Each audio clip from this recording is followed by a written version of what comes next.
Australia is a land of breathtaking landscapes, and one thing Australians take seriously is their gardens. Whether it's a small front yard in Melbourne, a massive backyard in Queensland, or a shared garden in an apartment complex, maintaining a neat and tidy lawn is almost a national duty. But let's be real, grass trimming isn't just about keeping things pretty. It's about dodging fines, avoiding angry neighbors, and not letting your backyard turn into a jungle where snakes, spiders, and who knows what else start moving in. The Aussie love for lawns. Australians love their lawns like they love their coffee, strong, well-maintained, and preferably without any unwanted surprises. You can often spot your neighbor mowing his lawn on a Sunday morning with a hat, sunglasses, and a can of beer nearby. It's almost a ritual. The moment one person starts their mower, like a domino effect, the whole street follows. It's like an unspoken competition. Who has the best-looking lawn? But keeping a lawn perfect isn't as easy as it looks. Between the sun turning it into a desert in summer and the rain making it a jungle in winter, the battle never ends. Some people have mastered the art of lawn care, while others, well, let's just say they should have hired a professional 2 months ago. Grass trimming tools and costs. If you want to tackle your lawn yourself, you need the right tools. There are several options, and Australians take their lawnmowers very seriously. You have 1 push mowers, cheap, reliable, but great for small areas. If you have a large yard, be prepared for a full body workout. 2 electric mowers, quieter and more environmentally friendly but require a power source, which means dragging a long extension cord across your yard. 1 wrong move and you might accidentally mow over the cord. 3 petrol mowers, the most popular choice. They're powerful and get the job done, but they can be loud. If you mow early in the morning, don't be surprised if your neighbor gives you the look. 4 ride-on mowers, for those who have massive properties or simply want to feel like a king riding across their green kingdom. It's fun until you realize how much fuel it burns. 5 whippersnippers, these are for the edges and tricky corners.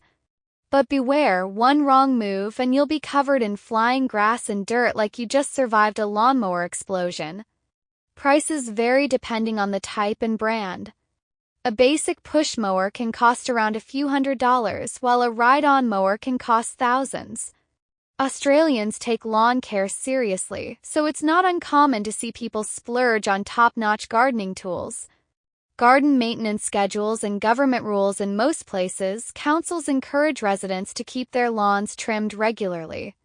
Some even issue fines if your grass grows too long, especially in bushfire-prone areas. The rule is simple.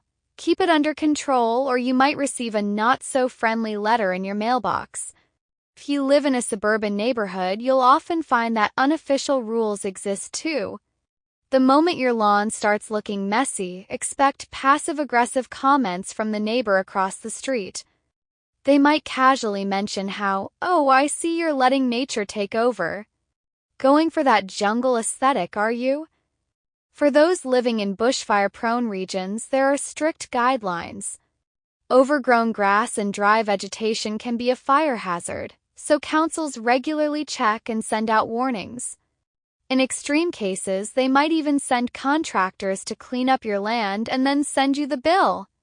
Grass clippings and disposal. Once you've mowed the lawn, you're left with a pile of grass clippings. What do you do with it? Well, here are your options.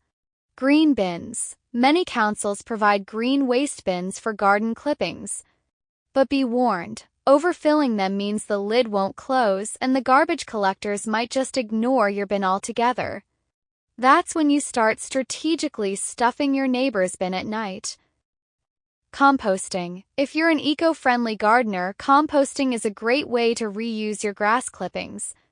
But let's be honest, composting is one of those things people say they do but never actually get around to. Mulching. Some people leave the clippings on the lawn to act as natural fertilizer. It's a great idea unless you accidentally create a thick, smelly layer that attracts bugs. Council pickups. Some areas offer scheduled garden waste collection. Key is remembering which week they actually come. There's nothing worse than dragging your bags of clippings outside, only to realize you're 1 week too early. Fines for overgrown gardens. Yes, you can get fined for not maintaining your garden properly. In many areas, councils inspect properties to ensure they are not a fire risk or an eyesore. If your lawn is completely overgrown, you could be hit with a fine that ranges from a warning letter to a hefty penalty. Of course, some people try to strategically ignore the rules, claiming they are letting the garden go wild for biodiversity. But unless your backyard is officially classified as a wildlife sanctuary, chances are you'll need to grab that mower soon. Public garden maintenance. Public parks and gardens in Australia are maintained by local councils, and the effort put into keeping them clean is impressive.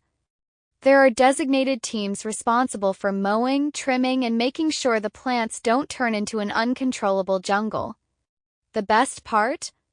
You'll always find at least one retired man standing nearby, arms crossed, silently judging the workers and muttering, "Back in my day, we did it differently."